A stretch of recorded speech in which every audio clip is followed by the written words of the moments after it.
The pen felt borrowed in my own hand. My son stood behind me, one palm warm on my shoulder, guiding my signature toward a document I hadn't been allowed to read. It was a Tuesday. I remember that because Tuesdays were when I watered the African violets on the kitchen sill, and I'd been halfway through the last pot when Derek let himself in through the back door without knocking. He smelled like the leather interior of a new car, which should have told me something. My son hadn't smelled like himself in years, not like the boy who used to press his face into my apron and breathe in whatever I was baking. That boy had been replaced incrementally, the way a river replaces its own water, until only the shape of the banks remained familiar. He said it was an insurance update, something about the supplemental policy his father had taken out before the stroke, some clerical matter that needed refreshing. He spoke quickly, not the way people speak when they want you to understand, but the way they speak when they want something finished. I noticed that. I noticed and I let it pass, the way I had been letting things pass with Derek for longer than I cared to measure. There is a particular silence mothers learn to carry, not ignorance, not denial, but a kind of deliberate stillness, a prayer that the thing you sense forming in your child's character will correct itself if you just hold steady long enough. I signed on the line he indicated. My handwriting had grown smaller over the years, tighter, as though my hand already knew it was giving away more than it could afford. 3 hours later, the phone rang. A woman from the bank, young-sounding, her voice catching on something between professionalism and alarm. She asked if I was aware of the recent changes to my accounts. I told her I wasn't aware of any changes. There was a pause, the kind of pause that has furniture in it, that you could sit down inside and stay. She told me that a power of attorney had been filed that morning, that my checking account, my savings, and the small trust Harold had left me, the one meant to carry me through whatever years I had remaining, were in the process of being restructured. She used that word asterisk, restructured asterisk, as though my life savings were a corporation underperforming in the third quarter. I asked her who had filed the power of attorney. She said the name. I already knew it, of course. I'd known it since the moment my hand had lifted from that page, maybe even before. Known it the way you know weather is turning, not because you see the clouds, but because the birds go quiet. Derek, my own son, had walked into my kitchen, placed his hand on my shoulder with what I had mistaken for tenderness, and stolen the architecture of my remaining life. Every dollar Harold and I had saved, every safeguard we'd built during 43 years of marriage, the modest investments, the emergency fund, the account I kept specifically for my medications, all of it, reclassified under his authority, already moving through channels I couldn't reach. I sat at the kitchen table for a long time after that call. The African violets were still sitting in their saucers, the last one dry. I stared at it and thought about how easy it is to kill something through simple neglect, how you don't even need malice, just the willingness to look away at the critical moment. Then I picked up the phone and dialed Derek's number. It rang 5 times and went to voicemail. I called again. Same result. And again, each time, the ringing stretching longer in the empty kitchen, each unanswered tone a small door closing in a hallway that was getting darker. By the 6th call, my hands had started to shake, not from fear, not yet, but from the particular fury of a woman realizing she has been calculated against by someone she breastfed. I called Derek's number 6 times that evening, and 6 times it rang through to nothing, but on the 7th, a woman answered, and the voice that said, he can't talk to you right now, Margaret, belonged to Sandra, my daughter-in-law, using my first name like I was a stranger she'd been expecting to disappoint. I held the phone against my ear and listened to the silence that followed. Not empty silence, but the kind that has furniture in it. The kind where someone is sitting in a well-lit room deciding how little to give you. I could hear a television in the background, something with a laugh track, and the faint clink of ice in a glass. My son's house, my son's life, The ordinary sounds of an evening in a home where someone had just finished robbing their mother and settled in to watch a sitcom. "Sandra," I said, and I kept my voice level because I had already decided, in the space between her answer and my breath, that I would not give her the satisfaction of hearing me fracture. "Put Derek on the phone. He's resting. It's been a long day." A long day. I almost laughed. I thought about the pen in my hand that morning, how Derek had positioned the paper at a slight angle so I wouldn't have to strain my wrist, how he'd said, "Just the signature line, Mom, same as last year," and how I'd thought, briefly, that it was kind of him to notice my arthritis had worsened. I thought about the warmth of his palm on my shoulder. Not steadying me, I understood now, but holding me in place the way you hold a board steady before driving in the nail. "Sandra, the bank called me. I know what that document was." Another silence. The laugh track swelled and died. Then Sandra's voice came back, flatter this time, stripped of its thin courtesy the way you strip wallpaper from a house you've already decided to sell. "Margaret, Derek has been managing your finances for months. You agreed to this. You signed." "I signed something I was told was an insurance form. You signed what was in front of you. That's not our problem." "Our." The word landed in my chest like a stone dropped into still water, and I felt the rings of it spread outward through my ribs, through the kitchen, through 37 years of Sunday dinners and birthday calls, and the check I wrote when they couldn't make their mortgage in 2014. Our problem, as if they were a country and I was a foreign concern, a territory whose resources had been extracted and whose complaints could now be diplomatically ignored. I sat down at the kitchen table. The bank statement was still in front of me where I'd spread it after the call from the branch manager, a young man who had sounded genuinely confused, almost apologetic, when he told me that the savings account I'd built across 40 years of teaching had been emptied into a trust I'd never heard of, administered by a son who was now resting after his long day. $81,000, my husband's pension, my classroom years. The money I'd set aside so that when the time came, I could afford to die in a place that smelled like lavender instead of disinfectant. "I want to speak to my son," I said one more time. The line went dead. I set the phone down on the table next to the bank statement and looked at both objects as if they belonged to a life I'd already stepped outside of. The kitchen faucet dripped.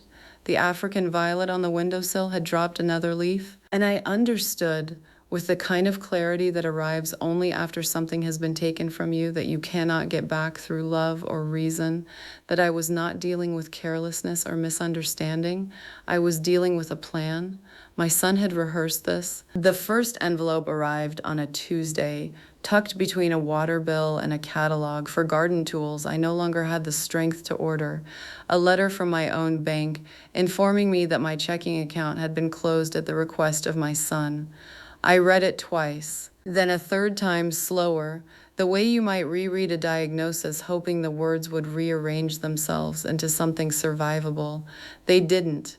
The letter was dated 3 days prior, which meant for 3 days I'd been a woman without access to her own money and hadn't even known it. I'd gone to the grocery store in that window. I'd bought bananas and a small container of half and half with a debit card that apparently was already a ghost of itself. The transaction must have cleared on fumes, some grace period, some digital mercy I didn't understand. I sat at my kitchen table with the letter flattened under both palms, as if holding it down might keep it from being true. The fluorescent light above the sink flickered the way it always did around 3 in the afternoon, and for a moment the only sound was the refrigerator humming its low, indifferent hymn. 62 years I'd managed my own finances. I'd balanced checkbooks by hand before software existed to do it for me. I'd paid off a mortgage, funded a retirement account, kept meticulous records in a green ledger that still sat in the bottom drawer of my desk. And now a single sheet of paper was telling me that my son, my Derek, the boy who once cried when he accidentally stepped on a caterpillar, had walked into a branch and spoken my name and made me disappear from my own account. I called him, My fingers were steady enough, though my chest was not. He answered on the second ring, which should have been my first warning. Derek never answered on the second ring. Derek was a man who let calls go to voicemail out of principle, who returned them hours later with a sheepish apology and some excuse about a meeting. But that Tuesday, he picked up as though he'd been waiting. "Mom," he said, and there it was, a voice I did not recognize. Not his pitch, not his timbre, but the shape of the words.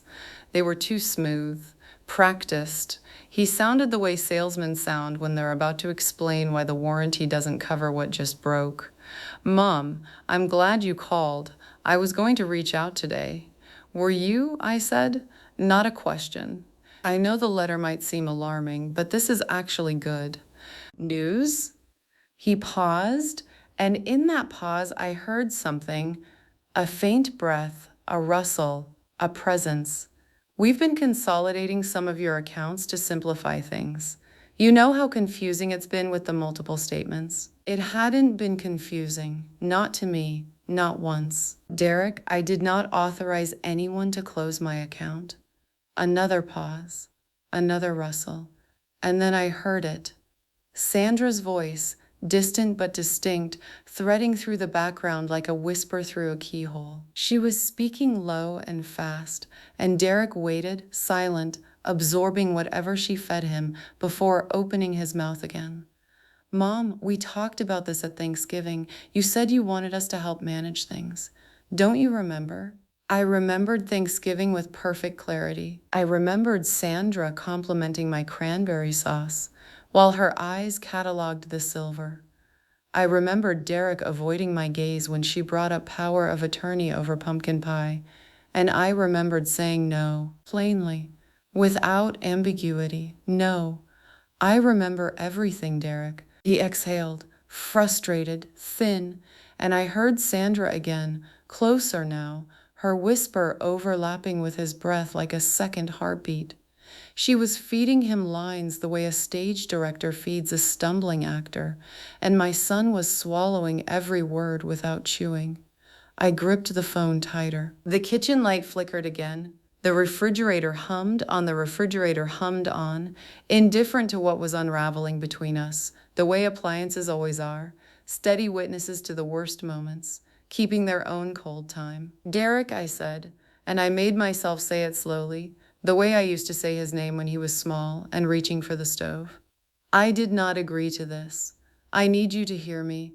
I did not sign anything. I did not close that account." There was a pause, not the kind that comes from listening, the kind that comes from waiting for instructions. I could almost see him standing in that over-decorated kitchen of theirs, phone tilted, away from his mouth, eyes on Sandra, his whole posture a question mark bent toward a woman who had all the answers preloaded. When he spoke again, his voice had changed. The warmth was still there, but it had curdled into something practiced, something with edges filed smooth, a customer service voice. My own son was handling me like a complaint. "Mom, I hear you, and I understand this feels confusing. That's actually why we stepped in, because you've been having a harder time keeping track of things. The water bill was 3 months behind, remember? We just want to make sure you're protected." The water bill had been late once, because I'd been in the hospital for that kidney infection, and the mail had piled up during those 11 days. I'd paid it the afternoon I came home, sitting right here at this table with the checkbook open and a cup of chamomile going cold beside it. I knew the date. I knew the amount. I knew the confirmation number because I'd written it on the back of the envelope in blue ink, the way my mother taught me. Always keep a record, always have proof. He was rewriting my life with small, strategic lies, and the worst part was that his voice carried no malice. He believed what he was saying, or he'd been taught to believe it, which amounted to the same betrayal with a thinner coat of paint. That bill was paid in full, Derek, on March the 9th. Another pause. Longer this time. I heard something rustle, paper maybe, or Sandra shifting closer. Then his tone dropped, softer, the way people talk to children or to the very old when they've decided the conversation is decoration and the decision has already been carved in stone. Okay, Mom. Okay, we can go over all of this when we visit next weekend. Sandra's been organizing everything, the accounts, the insurance, the house paperwork. She's really been incredible about it. You'll feel so much better once you see how it all. Put Sandra on the phone. Silence. Real silence this time. The kind that has a texture like holding your breath underwater. He didn't put her on, of course he didn't. Instead, he rushed to fill the gap. Words tumbling now, the rehearsal finally cracking at the seams. Something about simplifying, about tax advantages, about a trust that would make everything easier. I stopped listening to the words and listened to the spaces between them, the tiny half-second gaps where his mouth paused and the air on the other end shifted. And there it was. Sandra's whisper bled through the receiver one final time, close enough that she must have been pressed nearly against Derek's jaw, her lips inches from the phone she thought was muted by his voice. But I caught every syllable the way you catch a stone thrown at your window in the dark, sudden, unmistakable, impossible to unhear. Tell her she agreed to this, and if she doesn't remember, that's exactly the point. The line didn't go dead. I wish it had. Instead, Derek kept talking, bright and hollow, pouring words over the grenade his wife had just dropped, as if volume alone could bury it. I set the phone down on the table and watched it glow. My hands were steady. The letter from my own bank arrived on a Tuesday, and the signature at the bottom, authorizing the liquidation of my retirement account, was mine. Except I had never held that pen. I stood at the kitchen counter with the envelope still warm from the mailbox, and I studied that signature the way a jeweler studies a stone she suspects is glass.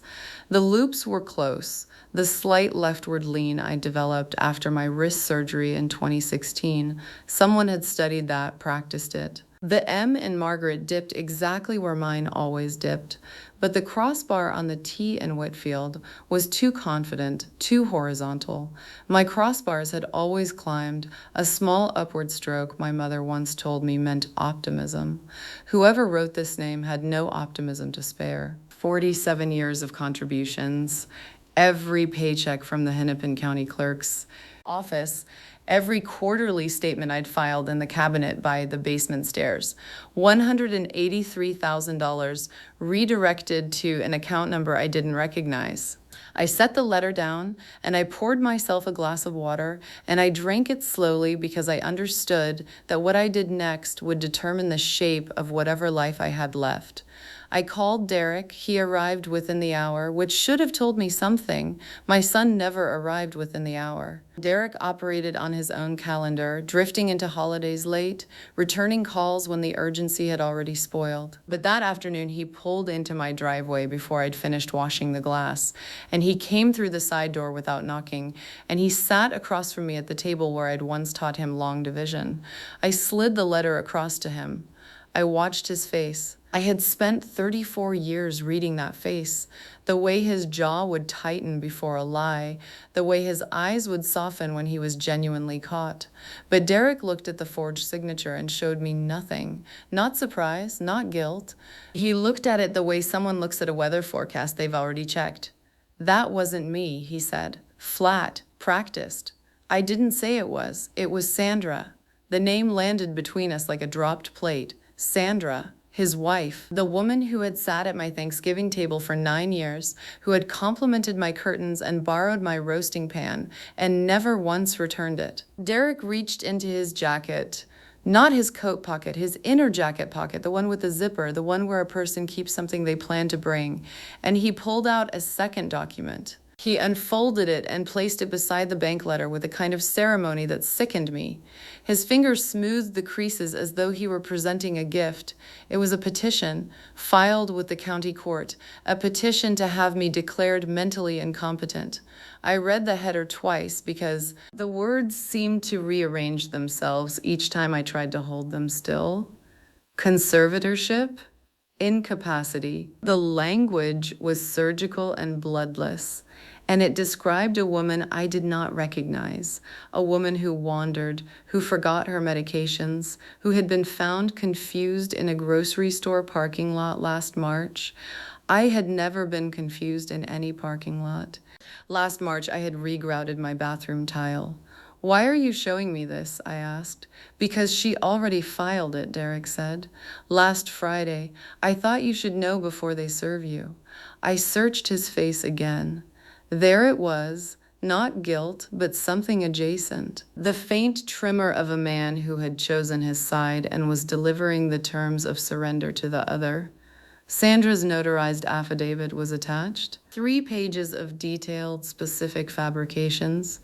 Dates I had supposedly called her disoriented at 2 in the morning, an incident where I'd allegedly left the stove burner going for 6 hours, a claim that I had failed to recognize my own granddaughter at a birthday party in October. Each lie was dressed in the kind of careful domestic detail that makes fabrication indistinguishable from memory. Sandra had always been meticulous. I had once admired that about her. I sat down at the kitchen table not because my legs failed me, but because I wanted to be still. I wanted the stillness of decision rather than the wobble of reaction. Derek remained standing near the door, his car keys turning slowly in his right hand like a rosary he didn't believe in. She practiced my signature, I said. It was not a question. For weeks, he looked at the floor. She has a whole notebook, yellow legal pad, pages of it, your name over and over until the slant matched. I thought of Sandra at her kitchen island, the one with the marble countertop she had purchased with money borrowed from my home equity line 2 Christmases ago.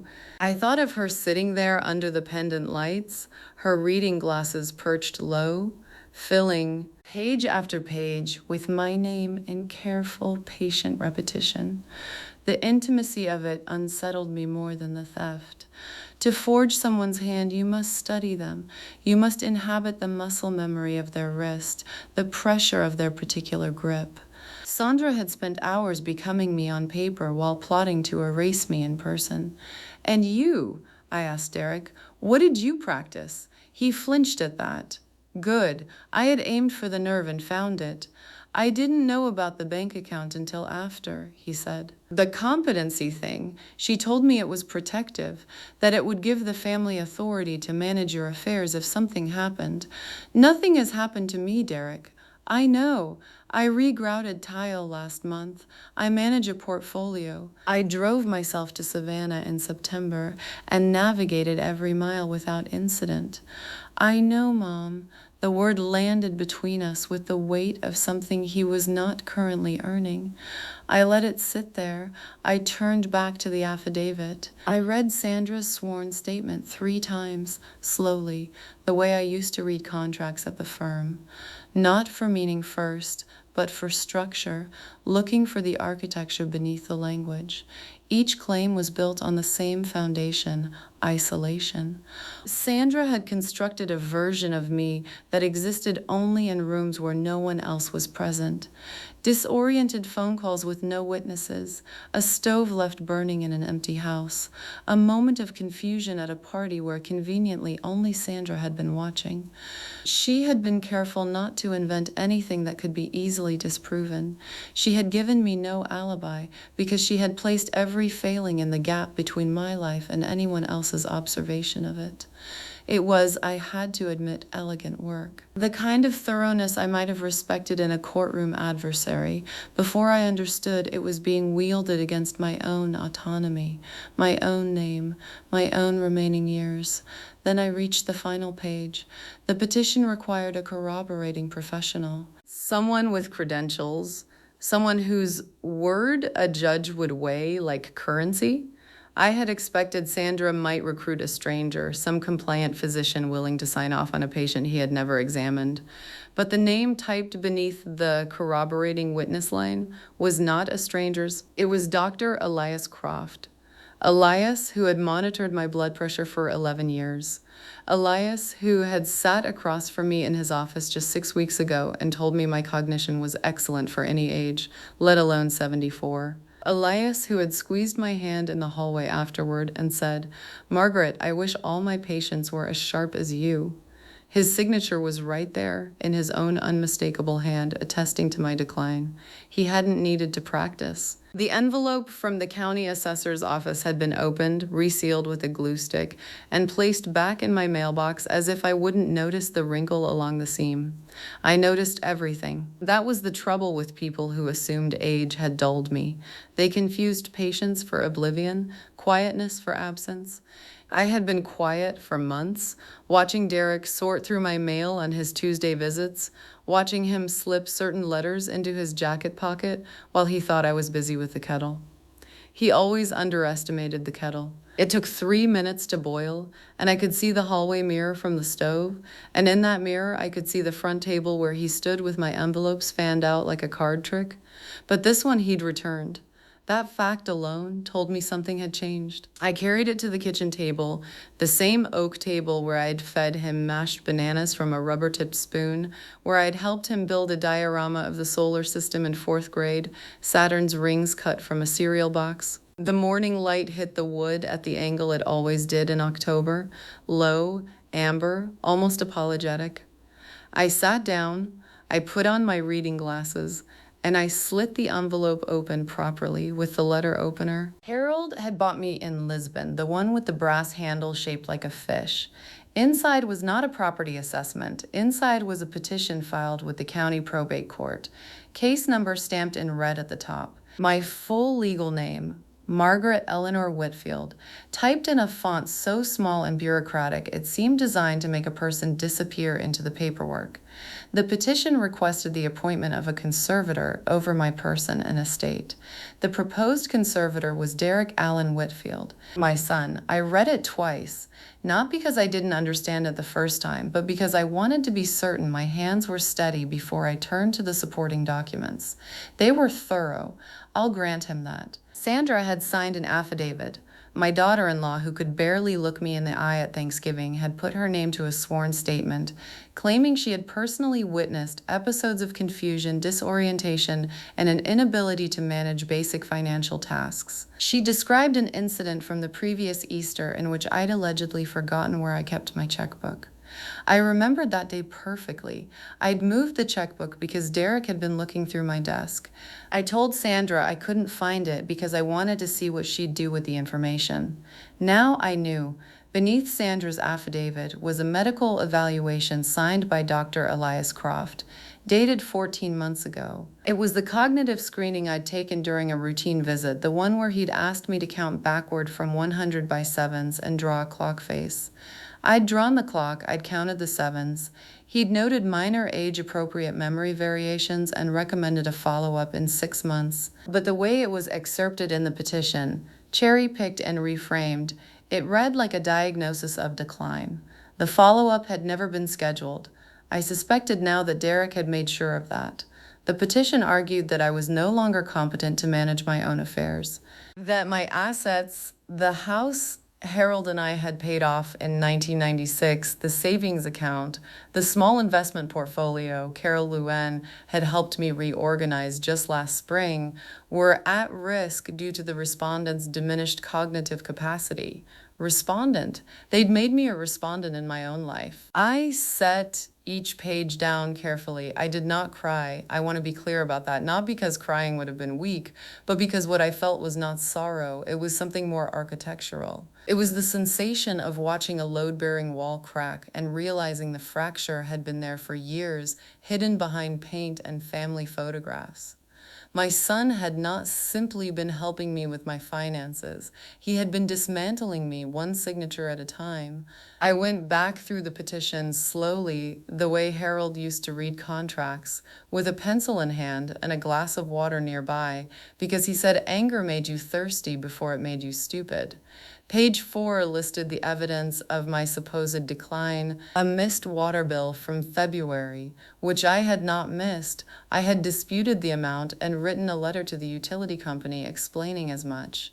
A dented fender on my Buick from the Kroger parking lot in March, which had been caused by a shopping cart not by me. And then there it was, a cognitive evaluation signed by Dr. Elias Croft, dated the previous autumn. I remembered that appointment. Derek had driven me. He'd said it was a routine checkup, something about updating my medical file for the new insurance. Dr. Croft had asked me to count backward from 100 by sevens, to remember 3 words and repeat them after a delay, to draw a clock face.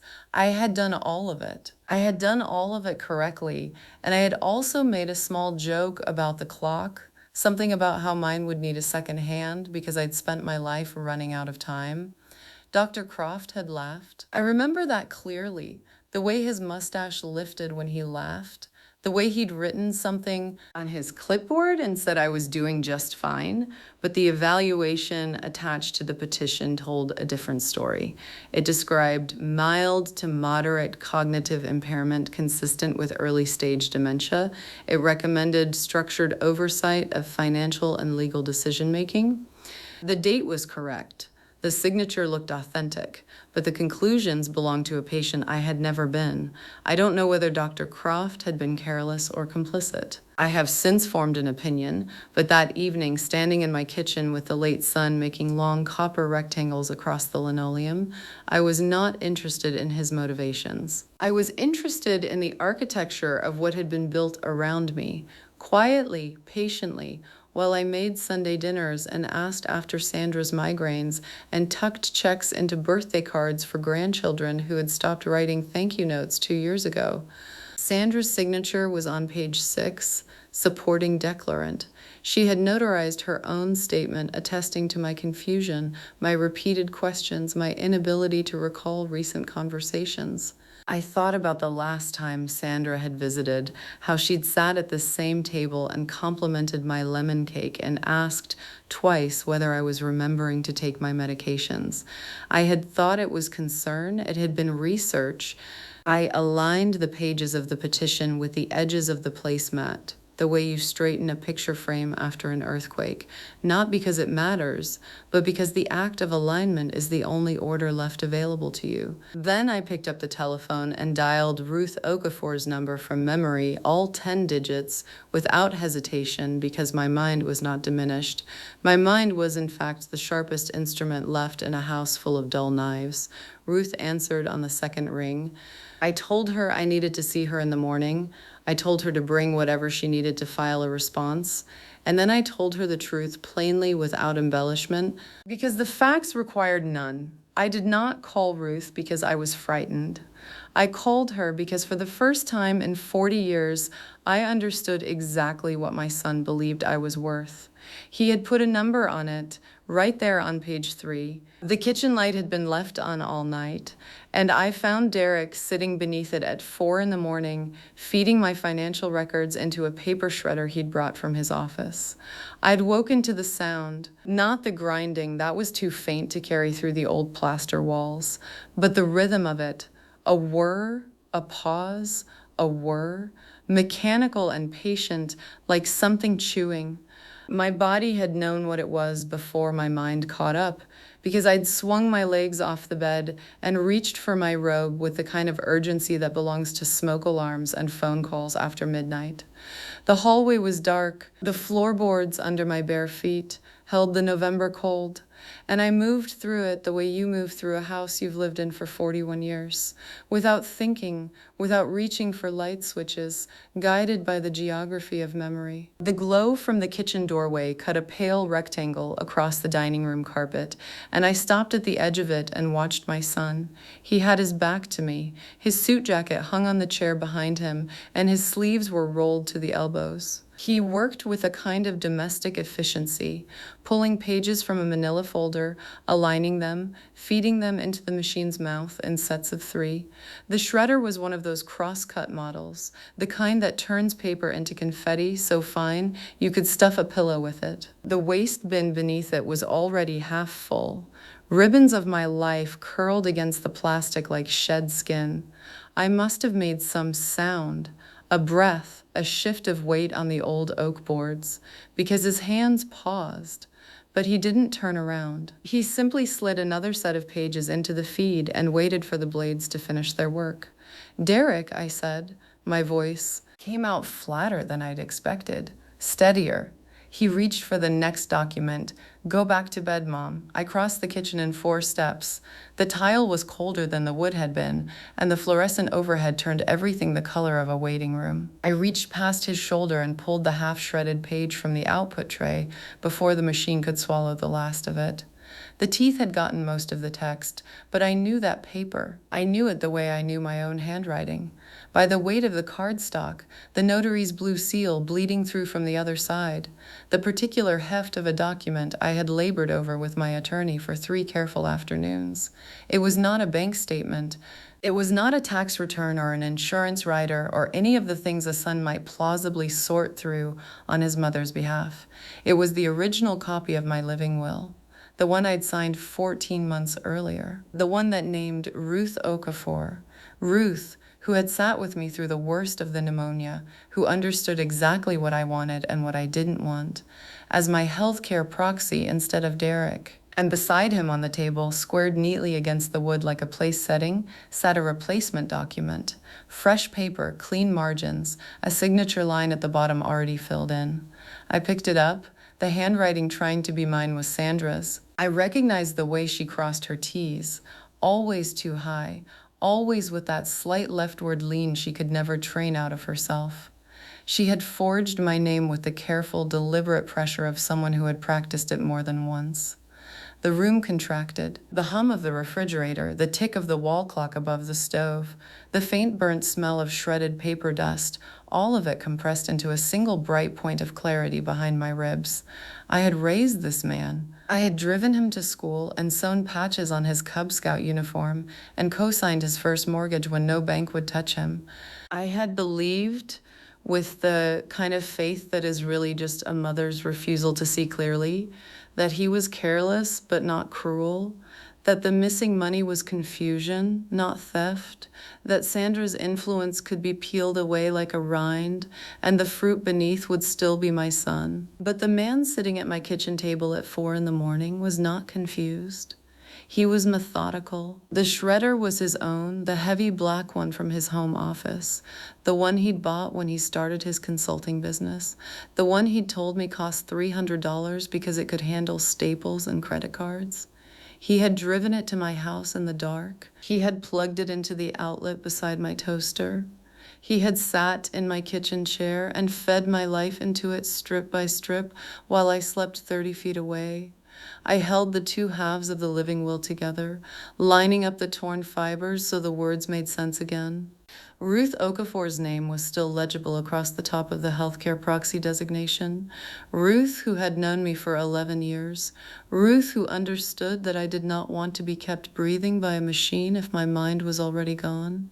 Ruth, who I had chosen because she would honor my wishes even when honoring them was terrible. Derek had been shredding her out of the equation, and the replacement on the table, Sandra's meticulous forgery, the ink still so fresh I could smell it, would have installed Derek himself as the one to make every medical decision if I became incapacitated. Derek, who had spent the last 1.5 years liquidating my savings. Derek, who needed me alive only long enough to transfer the house, and after that needed the legal authority to ensure no one asked too many questions about what came next. I understood all of this in the time it takes a match to reach the fingers holding it, not slowly, not with dawning horror. I understood it the way you understand a fall. The ground simply arrives. He looked up at me, and that was the moment I lost something I would never recover. Because what I saw in his face was not guilt, it was not shock or shame, or even the panicked scramble of a child caught in a lie. I had prepared myself in some corridor of my mind I hadn't known existed for any of those expressions. I could have worked with guilt. I could have bent myself around shame and found a way to call it proof that my son was still reachable. What I saw was annoyance, a flicker of irritation around his mouth, a slight tightening of his jaw, the same expression he wore when a telemarketer called during dinner. As if I were an interruption, as if I had wandered into a room that no longer belonged to me and disturbed someone in the middle of important work. He didn't stand. He didn't reach for me. He looked at the torn pages in my hands the way a contractor looks at a setback in a schedule, a delay, not a catastrophe. "Mom," he said, and his voice was level and dry and utterly without heat. "Go back to bed. I'll explain in the morning." I stood in my own kitchen, barefoot on the cold tile floor I had paid for, holding the shredded remains of my own autonomy, and I realized that the woman who had driven him to school and sewn his patches and co-signed his mortgage had been, for some time now, a character in a story Derek no longer needed. He reached for the forged document. I got to it first. The locksmith finished changing my own front door locks at 11 in the morning, and Derek stood behind him signing the work order with my last name like it had always belonged to him alone. I watched from the kitchen doorway with a cup of tea I could not bring myself to drink. The locksmith was young, maybe 25, and he wouldn't look at me. He must have sensed something in the geometry of it, the old woman standing 6 feet back, the middle-aged son hovering over paperwork, the strange electricity between them that smelled nothing like love. Derek tipped him $40. My $40. The boy pocketed it, mumbled something about the new keys, and left through a door I could no longer open on my own terms. Derek set 2 keys on the counter. Just 2. One for himself, one for Sandra. He didn't explain the math, and I didn't ask because asking would have meant admitting the number mattered, that it frightened me. I carried my cold tea back to the table and sat there long after his car pulled away, staring at the new deadbolt like it was a sentence I hadn't finished reading. Ruth arrived at 1:30. She never knocked loudly. 3 soft taps, the way you'd wake someone from a dream you didn't want to shatter. I let her in through the side door, the one they hadn't thought to change yet, and the fact that I had that small advantage made me feel both clever and sick. She carried a laptop under her arm. She set it on the table where my tea had gone cold and opened it without ceremony, without the gentle preamble she usually offered me. Her face held something I hadn't seen before. Not pity, not even anger, but a kind of controlled horror, the expression of someone who has found the thing they feared finding. "Margaret," she said, "I need you to watch these." The videos were of me, taken in this kitchen, in the hallway, in my bedroom at dusk when the light made everything soft and uncertain.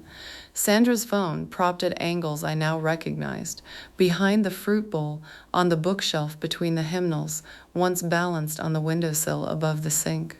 In every clip I was confused, fumbling with words, asking what day it was, twice, 3 times. In one I called Derek by his father's name and then stood there blinking as though the air had thickened around me. I remembered none of it. And then, slowly, I remembered all of it. Those weeks after Dr. Croft adjusted my prescriptions, the new dosages that made the evenings swim, the mornings arrive like strangers. I'd told Sandra about the fog. She had nodded, sympathetic, her phone already recording. Ruth pulled up the medication records. Next. She'd obtained them through channels she didn't name, and I didn't press her. The timeline was obscene in its clarity. Every dosage increase corresponded with a new video.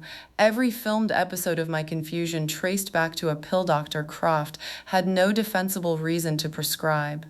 The fog wasn't a symptom, it was a product, manufactured with clinical precision and documented by my daughter-in-law's steady, patient hand. I pressed my fingers flat against the table because I thought if I didn't hold on to something solid, I might simply come apart. Not dramatically, not with weeping, but quietly, the way old wood splits along a grain no one noticed was already compromised. "They're building a case," Ruth said. Her voice was careful, but her jaw was tight. "Cognitive incompetency. These videos are their evidence. And Croft's records give it a medical stamp." I nodded. I think I nodded. My body did something while my mind stood at a great distance, cataloging betrayals like a librarian shelving books in a burning building. Then Ruth slid a manila folder across the kitchen table. Inside was a court filing, already stamped with a date 3 weeks out, a guardianship petition, my name at the top reduced to a case number and a string of legal language that made me sound like a weather pattern, something volatile, something to be managed. I read each page the way you read a letter from someone you once loved who has decided to describe in clinical detail exactly why you are no longer worth loving. Every paragraph was a small, precise cruelty. They had documented dates, they had documented times, they had cross-referenced Dr. Croft's prescription changes with Sandra's recordings so that the timeline looked inevitable, a woman declining in steady, measurable increments, captured on camera with the helpless honesty of surveillance footage. Except none of it was honest. None of it was helpless. It was architecture. Someone had drawn blueprints for my disappearance, and they had used my own kitchen, my own stumbling words, my own medicine-fogged mornings as the building materials. Ruth watched me read. She didn't rush me. I appreciated that more than I could say, the patience of someone who understood that certain kinds of knowledge need to be absorbed slowly, the way soil takes rain after a long drought. Too fast and it all runs off. Too fast and you drown standing up. The prescription adjustments, I said, and my voice sounded foreign to me, like hearing a recording of yourself and not recognizing the woman speaking. They weren't treating anything. No, Ruth said, they were creating something. I turned that over in my mind. Dr. Croft, with his warm hands and his careful explanations, adjusting my dosages every few weeks, always with a reasonable story, always with that practiced softness doctors learn, the way actors learn to cry on cue. And each adjustment had left me a little more untethered, a little more confused at odd hours, a little more like the woman on Sandra's recordings, blinking, repeating myself, reaching for words that scattered like startled birds. I had blamed age. I had blamed grief. I had blamed the long, lonely hours of a house that had grown too large for one body. I had never once blamed the man whose entire job was to keep me well. That was the part that sat heaviest. Not Derek's greed. I had mapped that years ago, the way you learn the location of a bad step on a staircase. Not Sandra's cold efficiency. She had always been a woman who could organize cruelty into spreadsheets and call it planning. But Croft, a doctor, a man I had sat across from and told about my sleep, my appetite, the small tremor in my left hand that frightened me on winter mornings. I had given him my fear, and he had used it as raw material.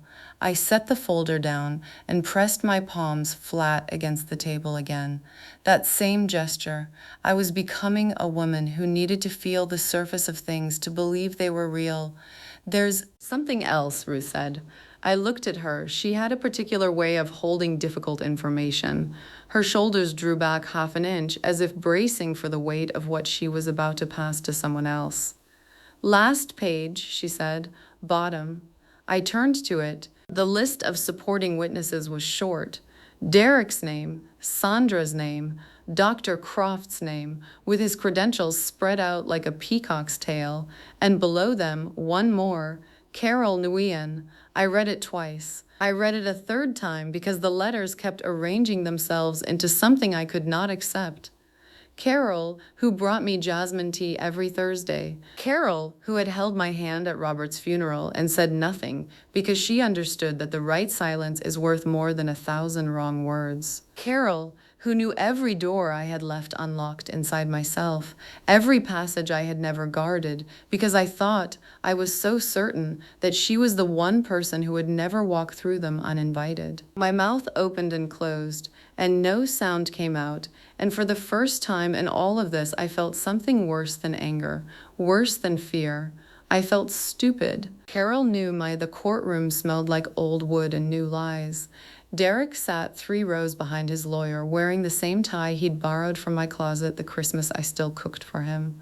I recognized the fabric before I recognized the strategy. Navy silk with those small gold diamonds, a pattern I'd picked out at a department store in 1987 because I thought it made his father look distinguished. Derek had kept it after the funeral. Sentimental, I'd thought at the time. Now I understood he wore it the way a hunter wears camouflage, to blend into a version of himself that no longer existed.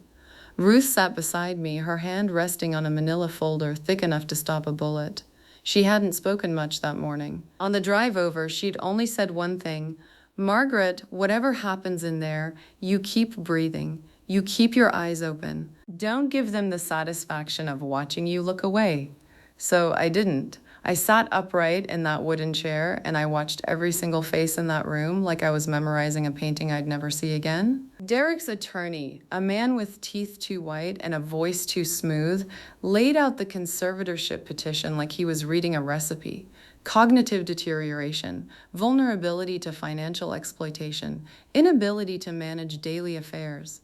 Each phrase landed on me like a small, precise burn. He cited Dr. Croft's evaluation, the one from September, the one where Elias Croft had sat across from me in his office and asked me to count backward from 100 by sevens. I'd done it perfectly. He'd written down something different. Carol Nguyen was in the gallery, 2 rows behind, Ruth's paralegal. She caught my eye once and gave me the faintest nod, the kind of gesture that costs nothing and means everything.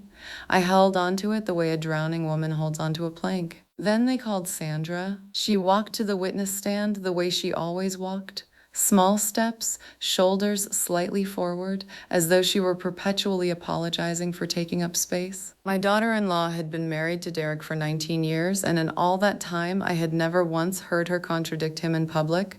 She answered questions about my living situation, my habits, my memory. Her voice was thin and careful, a wire stretched almost to breaking. Derek's attorney guided her through the script with the ease of a man who had rehearsed this particular choreography many times. And then something changed. Sandra paused. Not a dramatic pause, not the kind you see in films. It was the pause of a woman reaching the edge of a cliff she'd been walking toward for months, looking down and deciding that the fall was better than the road behind her. She reached into her handbag. Derek's attorney stopped mid-question. Ruth's hand tightened on the folder beside me. Sandra produced a single envelope. Inside was a notarized document and a USB drive. Her voice, when she spoke, had lost its thinness. It was low and clear and utterly steady. She told the judge that she had not come to support the conservatorship. She told the judge that the recording on that drive contained a conversation between Derek and Dr. Elias Croft, captured on her phone through a door she'd left cracked open in their own kitchen, in which her husband instructed the physician, in specific, unmistakable terms, to exaggerate my cognitive decline for the guardianship filing. She told the judge she had carried this recording for 2 months and that she could no longer carry it. The courtroom didn't erupt. It contracted. The air pulled tight like skin over a wound. Derek's attorney objected, but his voice cracked on the second syllable, and the word came out broken, half swallowed. Ruth was already on her feet, addressing the bench. The judge's face had gone very still, the way stone goes still, not calm, but locked. I looked at my son. I looked at the boy I had nursed through pneumonia at 4, who had cried in my lap when his father's casket was lowered into red Georgia clay, who had held my hand crossing Peachtree Street because he said the buses moved too fast for old ladies. He'd been 7 when he said that, and I had laughed until my ribs ached. I looked at him now and saw a stranger wearing my son's jaw, my son's slightly crooked nose, my son's hands folded on the table in front of him like props arranged for a photograph no one had asked to take. Ruth moved with the precision of someone who had been waiting. She requested the recording be admitted as evidence, and she did it quietly, the way you set down a glass you know is already cracked. Derek's attorney stood again, but the judge raised one hand, not dramatically, not with any flourish, just a flat palm, the kind of gesture that closes a door without slamming it. He said he would hear the recording. He said he would hear it now. The courtroom speakers were old, tinny, and they turned Derek's voice into something metallic and thin, like a voice heard through heating ducts in a house where someone is pretending to sleep. But the words were clear, Every syllable landed with the weight of a stone dropped into still water. He told Dr. Croft which phrases to use in the evaluation: marked decline in executive function, inability to manage financial affairs independently, progressive disorientation inconsistent with independent living. He told him which tests to weight heavily and which to omit. He told him the timeline. He told him the fee, $12,000, paid in 2 installments, the second contingent on the court's acceptance of the filing. Dr. Croft's responses were worse than Derek's instructions. They were agreeable, warm even. He asked only one clarifying question: whether I had any existing diagnoses that might complicate the narrative. And when Derek said no, that I was sharp as a tack and that was precisely the problem, Dr. Croft laughed. It was a small laugh. Social, the kind of laugh you offer a colleague over coffee. It was the worst sound I had ever heard come out of a human mouth, and I have sat beside 2 people while they died. The recording ended. The courtroom held itself the way a lung holds air past the point of comfort. Carol, seated behind Ruth, had her hand pressed flat against her sternum, as though something inside her chest had shifted out of alignment. Ruth said nothing. She didn't need to. The recording sat in the room like a body no one could move. The judge called a recess. He used the word brief, but his voice carried the kind of deliberate steadiness that told me he needed the minutes as much as anyone. People began to stand. Chairs scraped against the floor. Someone coughed. Derek didn't stand. He sat frozen, mouth half open, his hands still folded in that arranged way, staring at Sandra like a man watching his own house catch fire from the inside. Out? Not angry, not yet. Anger requires a kind of forward motion, and Derek had none left. He was just a man sitting in the rubble of the thing he had built, realizing for the first time that the architect of its collapse had been sleeping beside him for 11 years. Sandra stood. She smoothed the front of her skirt with both hands, a small habitual gesture I had seen her make 100 times before Sunday dinners, and then she looked directly at me, not at Ruth, not at the judge, not at the husband she had just undone, at me, and she mouthed 2 words I will carry past every remaining door I walk through, past every night I spend alone in the house my husband left me, past whatever years I have left in a body the court now understood was never broken.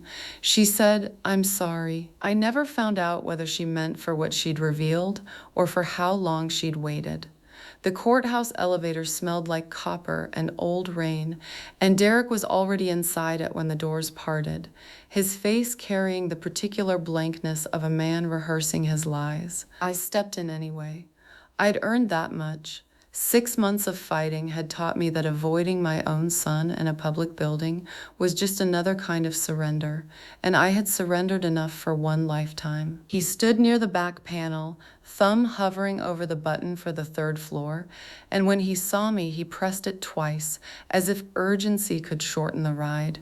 Neither of us spoke. The doors closed with a sound like a book shutting, and the cable above us groaned as we rose together through that narrow shaft of fluorescent light. I watched his reflection in the brushed steel, the way his jaw worked, the way his eyes tracked the floor numbers like a countdown to something he dreaded.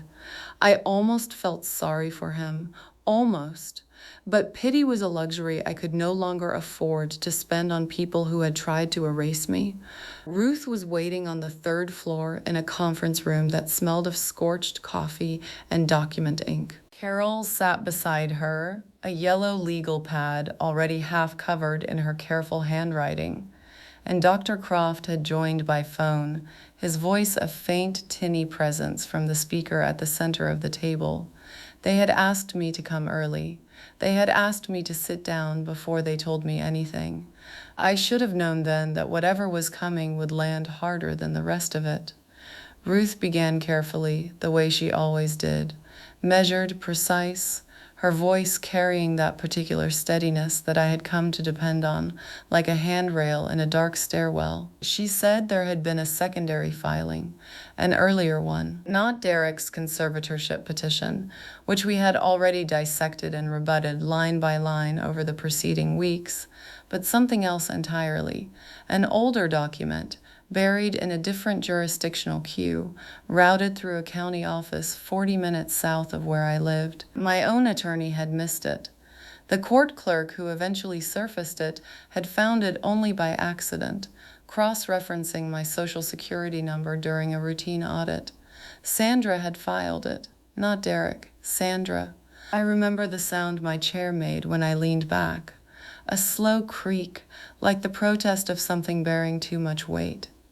Sandra, my daughter-in-law, who smiled at me every Thanksgiving with her teeth and never her eyes. Sandra, who had driven me to 2 doctor's appointments last January and insisted on walking me inside, who had asked the receptionist for copies of my paperwork with a helpfulness I had mistaken for affection.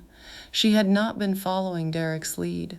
She had been ahead of him by nearly a year. While I was still baking bread for her children, she had been quietly filing papers that described me as a woman incapable of managing her own affairs. While I slept in my own house and paid my own bills and remembered every single name and birthday in a family that had grown too large for one table, Sandra had been redirecting my pension checks, rerouting them into an account I had never seen, skimming from the direct deposit with the bureaucratic efficiency of someone who had done her research. Carol's pen had stopped moving. Ruth's expression hadn't changed, but her hand rested flat on the table, pressing down as though anchoring herself. I asked how much. Ruth told me. The number sat in my chest like a swallowed stone, not because it was catastrophic, but because it was so ordinary. Enough to notice eventually, not enough to trigger an alert. Sandra had calculated the threshold of my attention and stayed just beneath it, month after month, with the patience of someone pulling threads from a hem so slowly the garment never appeared to unravel. I wanted to say something. I wanted to name what I felt. But the word betrayal had already been used up on Derek, and this was something else, something colder, more architectural. This had been planned, drafted, signed. Ruth slid a single photocopied page across the table, and I understood before I read it that this was the thing she'd been building toward, the reason she'd kept her voice so carefully level, the reason her hand had pressed the wood as though holding something down. It was a petition, a conservatorship petition, filed with the county clerk's office and stamped with a date 11 months before Derek's. Sandra's name sat at the top in her careful, forward-leaning print. I recognized her handwriting the way you recognize a child's drawing on a refrigerator, by the habits no one teaches them, the particular way she crossed her T's with a stroke that always drifted upward, optimistic even in forgery. I read the filing slowly. The language was formal, bureaucratic, almost gentle in its violence. It described me as cognitively declining, financially vulnerable, in need of structured oversight. It referenced incidents I couldn't place, a missed utility payment I didn't remember missing, a conversation with a neighbor about confusion that had never happened. Sandra had built a version of me on paper, a woman dissolving at the edges, and she had done it months before Derek ever entered the courthouse. My lawyer had missed it. Carol would later explain why. The petition had been filed in a neighboring county under a procedural provision meant for emergency situations involving elderly residents living alone. Sandra had used my vacation address, the lake house I hadn't visited in 3 years, to establish jurisdiction somewhere no one would think to look. It was precise, it was quiet, it was the work of someone who understood that systems are not built to catch people who move slowly and file correctly. But it was the signature at the bottom of the page that stopped my breathing. Not mine. I knew my own signature the way I knew the weight of my own hand, and this was not it. The loops were too wide, the pressure too heavy on the downstroke. I had seen the signature 10,000 times. On birthday cards, on the mortgage, on the hospital discharge forms I'd carried home in a manila envelope the day the world became a place where I slept alone.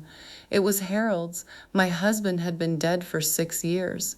His signature sat at the bottom of that page like a voice coming through a wall, except it wasn't his voice, it was Sandra's impersonation of it, deployed as though the dead could co-sign the living into cages. She had forged my husband's name to authorize a petition stripping me of my rights, and she had dated it 3 weeks after his funeral, when I was still wearing the same black cardigan every day and leaving the porch light on because turning it off felt like agreeing he was gone. Ruth was watching me. She did not rush me. She did not explain what the document meant legally, because she understood that in that moment I was not a client. I was a woman staring at the shape of her dead husband's name, written by the hand of someone she had once nursed through chickenpox and held on the first day of kindergarten. I set the page down on the table. I aligned its edges with the wood grain, the way Harold used to square his newspaper beside his coffee, a small, useless gesture of control. Then I looked at Ruth and I told her I wanted every record Sandra had ever touched. Ruth nodded once. I did not cry. Crying would have meant I was mourning Sandra, and Sandra, I understood now, had been gone long before Harold. She had used a dead man's hand to bury me. The courtroom smelled like furniture polish and old paper, and I sat in the front row wearing the same blue dress I'd worn to my husband's funeral because it was the only formal thing Derek hadn't packed away in storage. I'd pressed it the night before with Ruth's iron, the one with the wobbly dial that ran too hot on the left side. There was a faint scorch mark along the hem that nobody would see unless they knelt at my feet, which struck me as fitting. So much of what had happened to me over the past year had been invisible to anyone who wasn't looking from the right angle. The courtroom was smaller than I'd imagined. Television had given me marble columns and mahogany, but this was just a beige room with fluorescent lighting and plastic chairs that creaked when you shifted your weight. Carol sat 2 rows behind me. I didn't turn around, but I could hear her rosary beads clicking softly, the way they always did when her hands needed something to hold. Ruth was beside me, close enough that our elbows touched, and every few minutes she'd press her arm against mine. Not a nudge, not a signal, just a quiet reminder that I was not sitting in that room alone. Derek sat across the aisle with his attorney. He wore a charcoal suit I didn't recognize, and he kept smoothing his tie with 2 fingers, a gesture I'd watched his father make 1,000 times before difficult conversations. Sandra sat next to him, her posture immaculate, her hands folded in her lap like someone posing for a portrait of composure. Dr. Elias Croft took the stand. At 10:43, I remembered the time because I'd been watching the clock above the judge's head the way you watch a kettle, willing it forward. He wore his reading glasses pushed up on his forehead, and when he spoke, his voice carried the same unhurried precision I remembered from his office. The careful cadence of a man who understood that words, arranged correctly, could dismantle walls. He explained the conservatorship first, the financial records, the redirected pension deposits, the medications adjusted without proper consultation, things I already knew, things that had been done to me while I sat in a recliner in my son's guest room, believing I was losing my mind because everyone around me said I was. Hearing it spoken aloud in that flat, clinical tone was like watching someone pull a splinter out from under the skin, the relief inseparable from the sting. But then Dr. Croft's testimony shifted.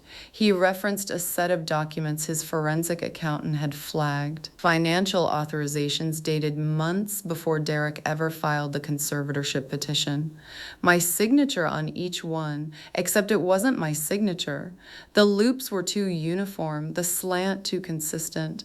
I'd written my name with a slight tremor since my late 60s, arthritis in the second and third knuckles of my right hand, and the handwriting on those pages was smooth as a young woman's. The attorney asked who had access to those documents before they were filed. Dr. Croft adjusted his glasses and said the originals had been scanned from a home computer registered to Sandra Whitfield.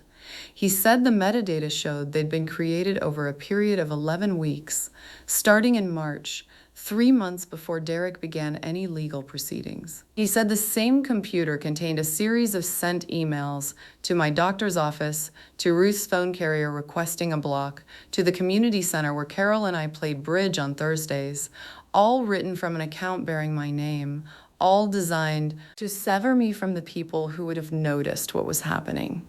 The room didn't gasp the way rooms gasp in movies. Instead, there was a silence so total I could hear the fluorescent tube above the witness stand taking on its ballast. I looked at Sandra. She hadn't moved. Not a flinch, not a tightening of the jaw. She sat with her hands still folded, her face a mask of porcelain patience, and I understood in that moment that the woman I'd welcomed into my family had never actually arrived. She had always been this. The warmth, the Sunday phone calls, the way she remembered I took my tea with lemon and not milk, all of it had been architecture, a house built around the shape of my loneliness so she could walk through every room and take what she wanted. Dr. Croft continued. He explained the timestamps, the metadata, the digital fingerprints that software leaves behind like shoe prints in wet cement. He said Sandra's personal laptop had been used to access the forged account. He said the IP address matched their home network. He said the emails canceling my Thursday bridge sessions with Carol had been sent at 2 a.m, which was the kind of detail that stuck in my chest like a fishbone, because I imagined her sitting up in the dark beside my sleeping son, methodically erasing me from my own life, and then pouring me coffee the next morning and asking how I'd slept. Derek shifted in his seat. I watched him from the corner of my eye, the way you watch an animal you're no longer sure is tame. He turned toward Sandra, and what passed between them wasn't shock, it was negotiation. A flicker of the eyes that said asterisk, you told me this was handled asterisk. She gave nothing back. Her posture didn't change. She was the stillest person in that courtroom, and I realized that stillness was its own kind of violence, the way a frozen lake hides the depth beneath it. The judge asked Dr. Croft to clarify the timeline one more time. He did, patiently, the way you explain directions to someone who keeps missing the turn. March, April, May. Forged signatures, intercepted mail, blocked phone numbers, a conservatorship petition filed in June that cited my supposed confusion and isolation as evidence of cognitive decline, the very confusion and isolation Sandra had manufactured like a product on an assembly line. It was elegant in the terrible way that cruelty can be elegant when it's planned by someone intelligent enough to understand exactly what they're destroying. Ruth, sitting 3 rows behind me, made a sound, not a gasp, something lower, something that lived in the throat. I didn't turn around because I knew if I saw her face, I would break, and I had promised myself I would not break in this room. Not today. Today I was Margaret Eleanor Whitfield, and I was sitting upright, and my hands were steady, and the blue dress fit me the way it had fit me at Harold's funeral, too loose at the shoulders, tight at the wrists, and I was not confused. I had never been confused. I had only been buried, and now someone had finally thought to dig. The judge called a 15-minute recess. She said it quietly, the way you set down something fragile. People stood, chairs scraped, the court reporter stretched her fingers. I stayed where I was because my knees weren't trustworthy, and I didn't want anyone to see that. The room emptied in clusters. Derek's lawyer guided him toward the hallway. Carol touched my shoulder as she passed, but didn't speak, which was the right thing. Ruth waited by the door like a sentry. And then Sandra crossed the aisle. She moved the way she always moved. Unhurried, deliberate, as though the world arranged itself around her schedule. She sat down in the empty chair beside me, close enough that her sleeve brushed mine. I could smell her perfume, and my stomach turned because I recognized it. The bottle of Joe Malone I'd wrapped in gold paper and placed under their tree last Christmas, the one she'd opened and called asterisk perfect. Margaret, you always know asterisks. She leaned in. Her lips nearly touched my ear. You should have stayed confused, Margaret, she said. And her voice was the same voice that had sung Happy Birthday to me in April. The same voice that had read me the dessert menu when my glasses were in my purse. Because now I have to show them what's really on that hard drive. She pulled back. She smiled. She smoothed her skirt and walked. The envelope from the county assessor's office had been opened, resealed with a glue stick, and placed back in my mailbox as though I wouldn't notice the wrinkle along the seam. But I noticed. 63 years of opening mail will teach a woman the difference between a factory seal and a desperate one. I held the envelope up to the kitchen window, turned it in the afternoon light, and ran my thumb along the ridge where the adhesive had puckered the paper. Someone had been careful, not careful enough. I'd been expecting a property tax adjustment, routine paperwork I handled every spring the way my mother had taught me, with a pen, a calculator, and a cup of Earl Grey going cold on the desk. What I pulled from that envelope was not a tax adjustment. It was a notice of proceeding. The county had received a petition, filed on my behalf, though no one had asked me, requesting the appointment of a conservator over the person and estate of Margaret Eleanor Whitfield. I sat down, not because my legs failed me, but because a body needs to be still when the mind is doing that much work. The petitioner was listed in clean typed letters, Derek Allen Whitfield. My son, my only living child. I read his name and felt something shift inside my chest, a tectonic thing, slow and irreversible, the kind of movement you don't hear until the crack reaches the surface. He'd filed for conservatorship. Full conservatorship, control of my bank accounts, my property, my medical decisions, my daily life, all of it to be placed under his authority by order of the court. The supporting documentation ran 6 pages. I read every one. My hands were steady, and I want that noted because what I found in those pages would have justified shaking. Sandra's name appeared on page 3. My daughter-in-law had signed a sworn declaration attesting to my progressive cognitive decline and increasing inability to manage basic activities of daily living. She described incidents I barely recognized. A burner I'd allegedly left on, a pharmacy prescription I'd supposedly filled twice, a conversation in which I'd repeated myself in a manner consistent with disorientation. The woman who could not look me in the eye at Thanksgiving had looked a notary in the eye and sworn these half-truths under penalty of perjury, but it was page 5 that stopped my breathing. Dr. Elias Croft had submitted a cognitive evaluation dated 9 months prior, a screening I'd completed during a routine physical, one of those brief memory exercises where they ask you to draw a clock and remember 3 words. I'd scored in the normal range. I knew this because I'd asked the nurse at the time and she'd said so.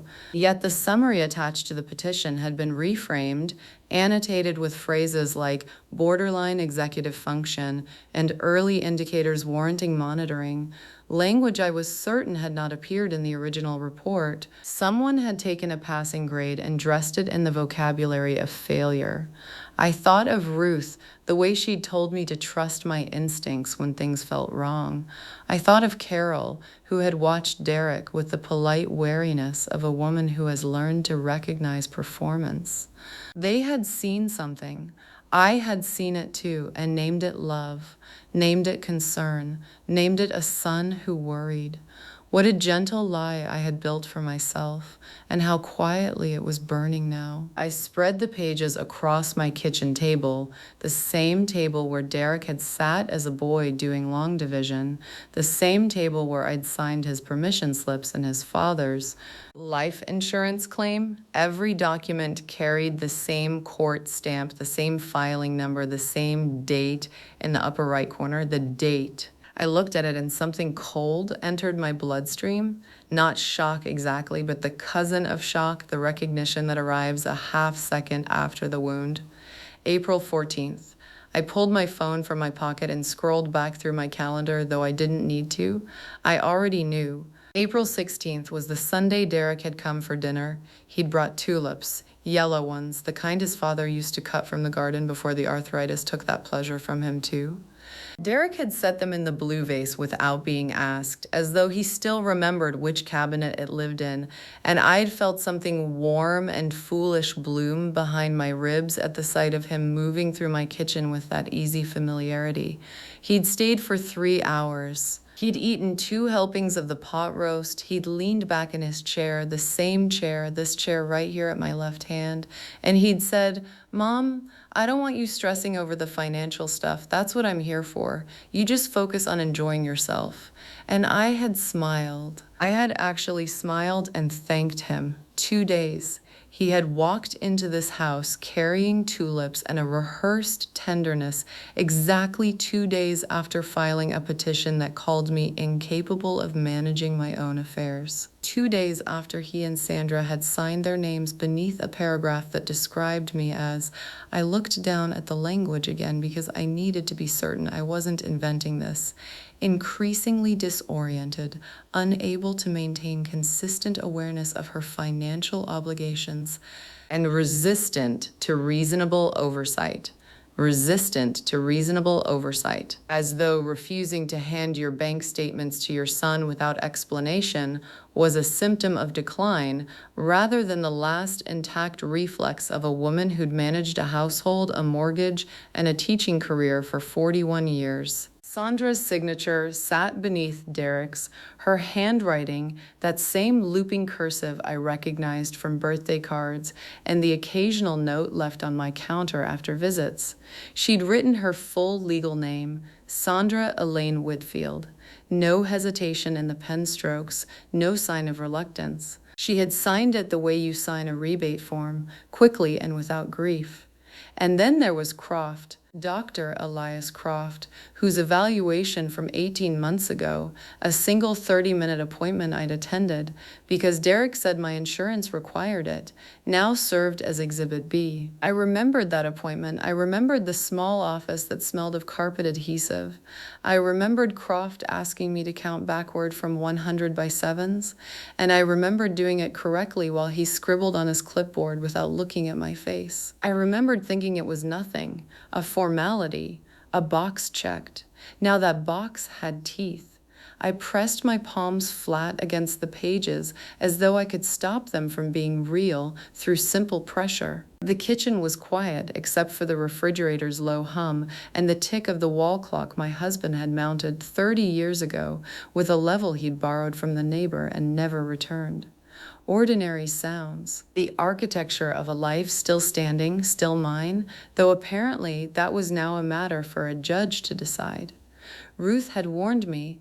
Months ago, gently, over tea, she'd said, "Margaret, have you actually seen the account statements yourself?" And I had waved her off because the alternative was unthinkable.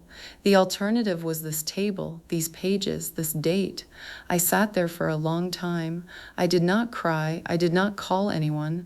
I placed my hand on the filing where Sandra had signed, and I held it there the way you hold a hand over a flame, not to test your courage, but to memorize exactly how it burns. Then I stood, walked to the counter, and picked up the tulips Derek had brought me, still alive, still absurdly yellow in their blue vase, and dropped them into the trash. He had hugged me that Sunday and told me not to worry about a thing. The courtroom smelled like floor wax and old paper, and I sat in my wheelchair with Ruth's hand on my shoulder, watching my own son refuse to look at me from across the aisle. I had dressed carefully that morning. Ruth had helped me into the navy blazer I'd worn to Arthur's retirement dinner 11 years ago, the one with the brass buttons that still carried the ghost of his cologne if I pressed my nose to the collar just right. I wanted to look like what I was, a woman who had built something, who had earned the right to sit in that room and demand an accounting. My hands trembled in my lap, but my spine was iron against the back of that wheelchair, and I kept my chin level the way my mother taught me before I could read. Derek sat 20 feet away in a charcoal suit I didn't recognize. He'd gotten thinner. The flesh around his jaw had pulled taut, and his eyes moved restlessly, to his attorney, to the judge's bench, to the fluorescent light panel above him, anywhere that wasn't me. Sandra sat beside him in a cream blouse buttoned to the throat, her posture so rigid it looked painful, like a woman bracing against something that hadn't struck yet. Carol had prepared me for what to expect. She'd told me the proceedings would feel clinical, that the language would strip the flesh from what had happened and reduce it to motions and exhibits and numbered paragraphs. She was right. The first hour unfolded in that sterile legal dialect that converts suffering into documentation.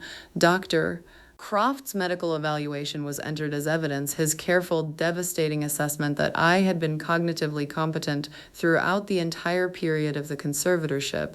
Ruth's testimony had been submitted in written form, detailing the isolation, the intercepted mail, the pills that made the world swim sideways. My bank records were projected onto a screen like an autopsy of my financial life. Every withdrawal and transfer laid bare under those humming lights. I watched Derek's attorney, a broad-shouldered man with reading glasses perched on his forehead, handle each piece of evidence with the dispassionate efficiency of someone sorting mail. He objected occasionally, his voice flat and procedural, as if we were discussing a zoning dispute and not the dismantling of an 81-year-old woman's autonomy. Then he introduced the letter. I knew something had shifted before I even understood what I was looking at. Carol leaned forward in her seat behind me, and I heard her breath catch, a small, sharp sound, like a twig snapping underfoot. The document appeared on the projection screen, and there was my name, written in a hand that almost looked like mine. Almost. The loops on the L's were too generous, the way someone writes when they're imitating penmanship they've seen but never inhabited. It was dated 3 months before the conservatorship filing, and it said in language no attorney had crafted, in words meant to sound like a frightened old woman, that I was requesting my son's help managing my affairs, that I was authorizing the transfer of assets, that I was afraid of my own decline and wanted Derek to handle everything. I had never written that letter. I had never seen it, but there it was, projected 6 feet tall on a screen in a courtroom, wearing my name like a stolen coat. Ruth's fingers tightened on my shoulder. I could feel the anger in her grip, the way it communicated what her voice could not in that moment. But it wasn't Ruth's reaction that mattered. It was Sandra's. I saw it happen in real time, the way her eyes tracked from the screen to Derek's profile, and something behind her face recalculated. Her lips parted. Her hand, which had been resting on the armrest between them, withdrew into her own lap as if she'd touched something burning. She hadn't known. Whatever else Sandra had participated in, whatever justifications she'd constructed or silences she'd maintained, she had not known about this. The forgery was news to her, and the news landed like a stone dropped through glass. I watched it fracture her in stages. First the mouth, pressing into a line so thin it nearly disappeared. Then the hands, twisting the strap of her purse like she was wringing water from something drowned. And finally the eyes, those careful, calculating eyes that had always measured a room for what it could yield, going somewhere far away, somewhere even Derek couldn't follow. The courtroom kept moving. Derek's attorney, a man whose suit fit him like confidence he hadn't earned, held up the letter with the kind of theatrical reverence you'd give a holy relic. He read it aloud.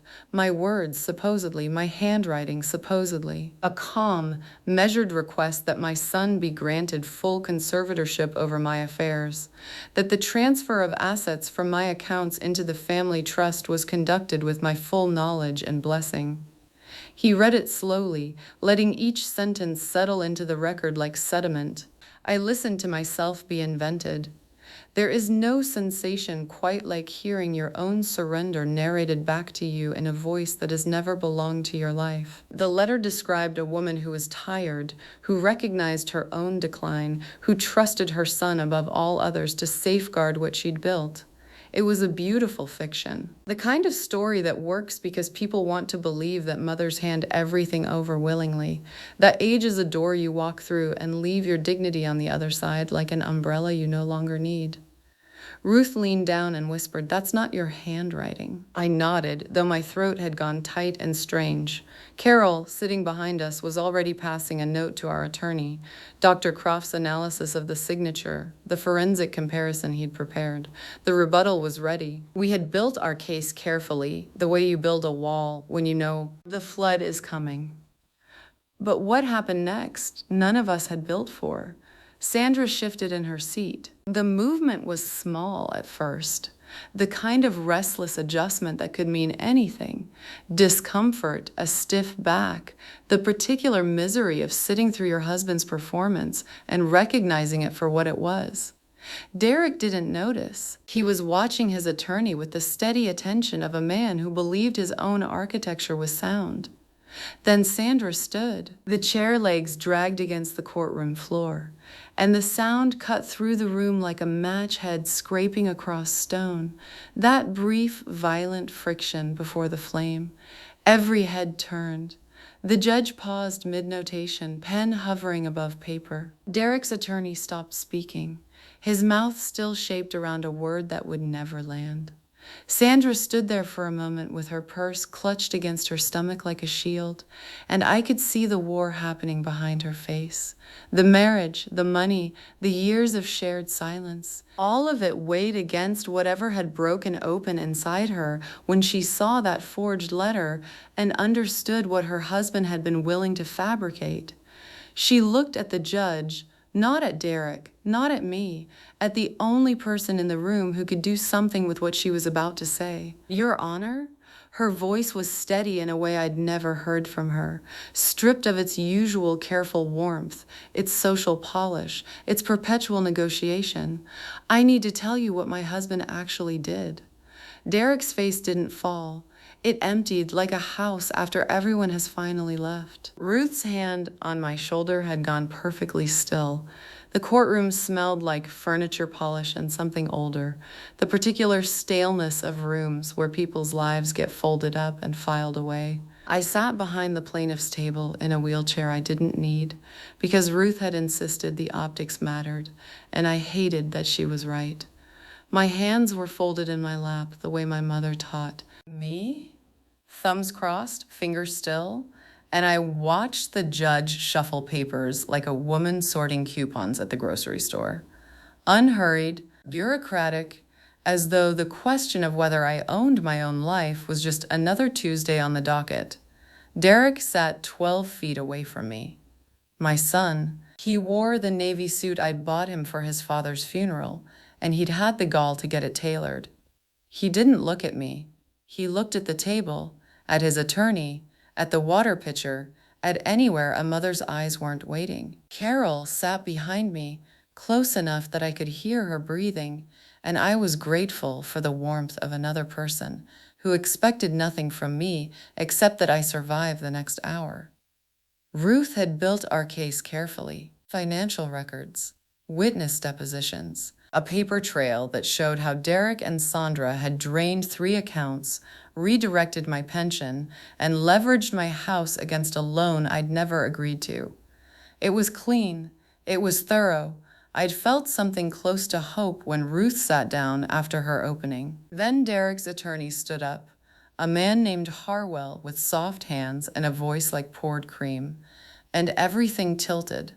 He produced a single document, a care directive, dated 4 years earlier, signed at Columbia Presbyterian during the 72 hours when my heart had decided to audition for its own funeral. I remembered the hospital. I remembered the fluorescent panic of it, the way the oxygen tube pinched the bridge of my nose. I remembered Derek beside the bed, holding my hand, his face so young with terror that for a moment he'd looked like the boy who used to press dandelions into my Bible pages. I did not remember signing that paper, but the signature was mine, not forged, not coerced, mine. My particular way of crossing the M, the slight rightward lean I'd carried since grade school. and the language of the directive was broad enough to drive a truck through. It granted Derek authority over my financial decisions in the event of incapacity, and it defined incapacity so loosely that a bad week with my memory could qualify. I'd given it to him freely. That was the part that opened me like a knife. Sandra hadn't forged anything. She hadn't needed to. I had handed my son the weapon myself during the most frightened night of my life because I loved him and I trusted him and I believed that the boy who pressed dandelions into Bibles would never use my love as a crowbar. The betrayal wasn't built on fraud. It was built on the precise thing I'd given most willingly, my faith that he was good. Ruth's face didn't change, but I saw her hand go flat against the table, fingers spread, the way a person steadies themselves on a boat that's shifted beneath them. Carol made a small sound behind me. I kept my thumbs crossed. I kept my fingers still. Harwell smiled the way men smile when they believe the room already belongs to them. He asked the court to consider that his client had acted within the documented scope of authority granted by Mrs. Whitfield herself, that no crime had been committed, that a mother's own signature was the end of the story. The judge looked at Ruth. Ruth looked at Dr. Croft. And Elias Croft, quiet, deliberate Elias Croft, who had barely spoken all morning, leaned toward the judge and said he needed to enter one more piece of evidence, something that had come into his possession during his evaluation. A recording Sandra Whitfield had made of Margaret during a lucid moment. A recording Sandra had never intended anyone to hear. The judge paused. She removed her glasses, cleaned them slowly against the hem of her robe, and put them back on. She asked what was on the recording. Croft didn't look at me. He didn't look at Derek. He looked only at the judge, and his voice carried the kind of steadiness that comes not from confidence, but from having already decided that what he was about to do would cost him something. Whitfield describing in her own words what happens in that fee. House after dark. The room didn't gasp. That's the thing people get wrong about courtrooms. Nobody gasped. What happened was smaller and worse. A silence so total I could hear the bailiff shift his weight from one foot to the other, the leather of his belt creaking. I could hear Harwell's pen touch the table and then stop. I could hear Derek breathing through his mouth the way he'd breathed as a boy when he was caught, that particular wet rhythm of a child calculating how much trouble he was in. I hadn't known about the recording. That was the truth of it. Sandra had sat with me one evening. I remembered the evening now. The way memory sometimes unlocks, not through effort, but through shock. A door you didn't know was closed, swinging open on its own hinge. She'd brought chamomile tea and set her phone on the kitchen table the way young people do, as though phones were just part of their hands. And I'd talked. I talked because the pills Derek gave me at night were wearing off earlier and earlier, and in those clear windows I became myself again, fully and terribly myself, and I needed someone to know. I told her about the locks changed on the bedroom door, about the medication I hadn't been prescribed that appeared in my evening glass of water, always dissolved, always bitter beneath the orange juice, about the papers slid under my hand in the dark, Derek's voice soft and encouraging. Just sign here, Mom. It's nothing. It's for the insurance, while my fingers could barely grip the pen. About the morning I found my checkbook open on the counter and 4 months of savings simply gone, like weather that had passed through and left the landscape stripped. I told her about the worst part, which was not the money. The worst part was that I had loved him so completely that I'd signed that care directive years ago without reading a single line. Not because I was foolish, because he was my son, and his hand on my shoulder in that hospital room had been the only warm thing in a building full of cold machines. And when he said, "Let me take care of everything," I thought he meant it the way mothers mean it when they say the same words to their children. I thought love was a language we both spoke fluently. I hadn't understood that he'd learned a dialect I couldn't parse, one where care and control shared the same conjugation. The judge asked Croft to submit the recording. Harwell objected. The judge overruled him without looking in his direction, the way you'd brush aside a curtain that was blocking light. Ruth reached under the table and found my hand. She held it, and I let her because I was shaking, not from fear, not from age, but from the specific exhaustion of hearing your own stolen voice about to be given back to you in a room full of strangers. Derek turned around in his seat. He looked at me for the first time all morning. His face held something I almost mistook for grief until I recognized it for what it actually was, the panic of a man who had always believed his mother's memory would fail before the truth caught up. Croft pressed play, and there I was, my voice thin but unmistakable, describing the sound of my own bedroom door locking from the outside. The notary's pen had left a faint blue smudge on my thumb, and I was still rubbing it when Ruth called to tell me the guardianship petition wasn't Derek's idea at all, it was Sandra's, and she'd filed the first draft 11 months before my diagnosis. I remember standing at the kitchen sink when the phone rang, the afternoon light cutting a narrow trapezoid across the linoleum. I'd been washing a single coffee cup, turning it under the water long after it was clean, the way you do when your mind is somewhere else entirely. The notary appointment that morning had gone well. Ruth had walked me through every document, every counterfiling, and I'd signed each one with a hand that barely trembled. I thought I was gaining ground. I thought the worst revelation was behind me. Ruth didn't ease into it. She never did. She said she'd received a response to her discovery motion, and inside the packet was a filing stamped nearly a year before Derek ever sat me down in my own living room and told me, with that practiced softness in his voice, that he was worried about my memory 11 months before. I turned the faucet off. The water kept dripping. 3 slow drops I counted without meaning to, and I asked Ruth to say it again. She did. Sandra Whitfield had drafted a preliminary guardianship petition and submitted it to a family court clerk the previous January. January? When Sandra was still bringing me tulips on Sundays, still asking for my pie crust recipe, as though she actually intended to learn it. I leaned against the counter and felt something shift inside my chest, not breaking exactly, but rearranging the way furniture moves in a house that's settling on its foundation. Ruth kept talking. She told me the petition referenced my medical records, specific records, lab results, and cognitive screening notes from Carol Nguyen's clinic, records Sandra had no legal right to access, but she had accessed them through a signed authorization form that bore my name in handwriting I had never produced. Ruth had obtained a copy. The authorization was dated the previous November, 2 months before the petition itself, which meant Sandra had planned the sequence with the patience of someone laying brick. First the records, then the filing. Then, months later, the performance of concern at my kitchen table, Derek's hand on mine, his voice saying, "Mom, we just want what's best for you." I lowered myself into the chair by the window. The tulips Sandra had brought the previous week were still on the sill, their petals loosening, dropping pale pink crescents onto the wood.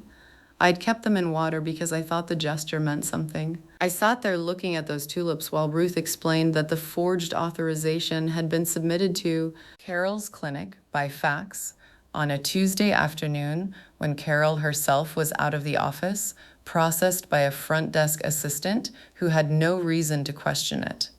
Sandra had studied the gaps. She'd found the seams in other people's attention and threaded herself through them. I asked Ruth how she could be certain Sandra was the author and not Derek. Ruth said the filing listed Sandra as petitioner's spouse with power to act on behalf of family interests, language Derek wouldn't have known to use. She said the contact number on the authorization form was Sandra's cell phone. She said the fax had been sent from a copy shop 4 blocks from Sandra's office. Every thread led to the same small, deliberate hands that had arranged those tulips in my vase. What hollowed me out wasn't the betrayal itself. I could have absorbed that. I was learning to absorb things I'd once thought would destroy me. What hollowed me out was the timeline. Every warm Sunday visit, every compliment about my garden, every moment Sandra had looked at me with those careful brown eyes and asked how I was feeling, All of it had happened after the forged signature, after the filing. Every kindness was scaffolding for a structure she'd already begun to build, and I had stood inside it and called it love.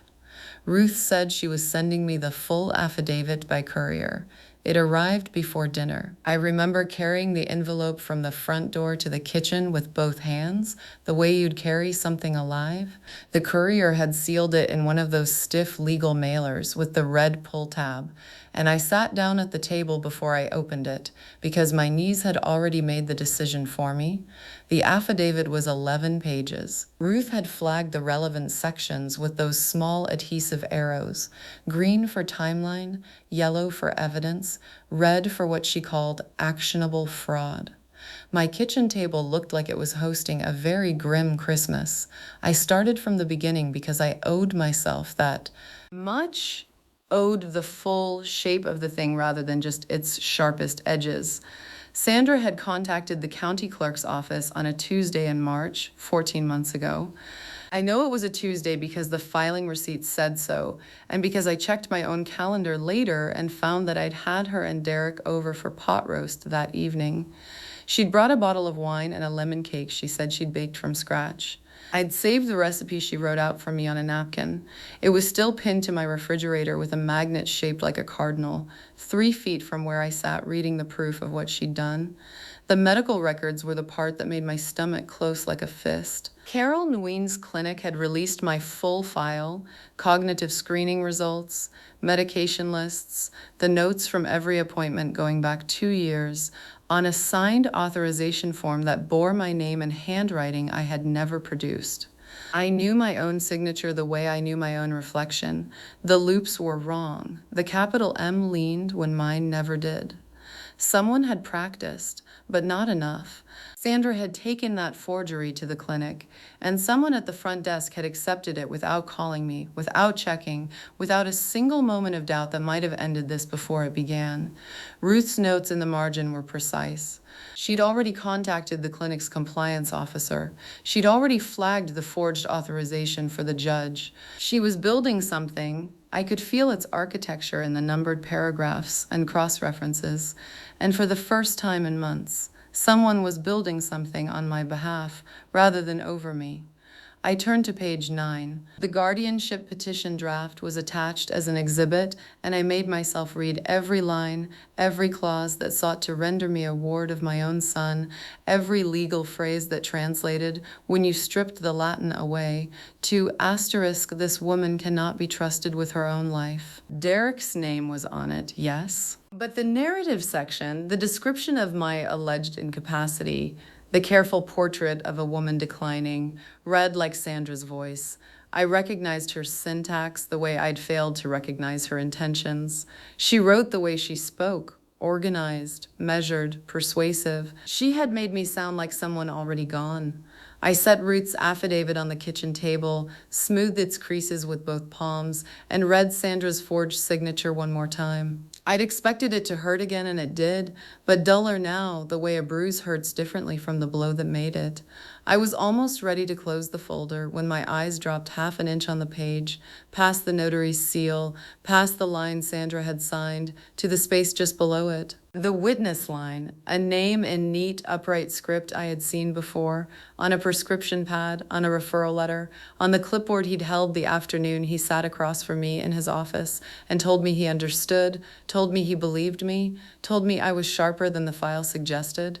Dr. Elias Croft, dated the same afternoon. My hands went still. The hallway outside the courtroom smelled like industrial lemon and old carpet, and I sat on a wooden bench with my hands folded over a manila folder that contained every reason my son should be ashamed to carry my last name. People walked past me in both directions, lawyers with their rolling briefcases, clerks carrying stacks of paper held together with rubber bands, a young woman crying into a phone near the water fountain. The courthouse hummed with the ordinary machinery of people's lives coming apart, and I was just another gear in that machine now, 71 years old, sitting alone on a bench that had been worn smooth by the weight of 1,000 other people who never imagined they'd end up here either.